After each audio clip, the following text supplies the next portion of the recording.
pétrole dans nos assiettes. On savait déjà qu'on retrouvait de l'hexane dans les huiles, la margarine ou le lait infantile. Les journalistes de Radio France révèlent que ce dérivé du pétrole est aussi présent dans du beurre, des œufs et de la viande de poulet. Des traces infimes en dessous du seuil autorisé, aux effets sur la santé méconnus.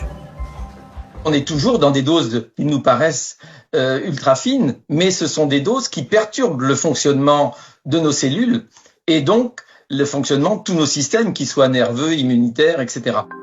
Comment ce produit se retrouve-t-il dans nos aliments? C'est un solvant utilisé pour fabriquer l'huile de tournesol par exemple.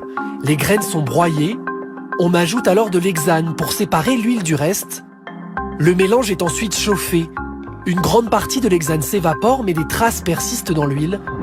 Et aussi dans les tourteaux, ces graines broyées utilisées pour alimenter le bétail ou les poulets. Une information qui devrait figurer sur l'étiquette, estime un député. Ce qui est certain, c'est qu'on met un produit qui est un poison, qui pour moi est un neurotoxique, et on le dise pas aux consommateurs. On regardera sa dangerosité, si j'ai raison ou si j'ai tort, et on verra si on l'interdit, mais à minimum, on doit dire aux consommateurs qu'on met un produit qui est du pétrole quand il prend un produit alimentaire. Les industriels se défendent en expliquant qu'ils ne dépassent pas le seuil réglementaire. Une mission d'information vient d'être lancée à l'Assemblée nationale et l'Agence européenne de sécurité des aliments va réévaluer les dangers de l'hexane dans les prochains mois.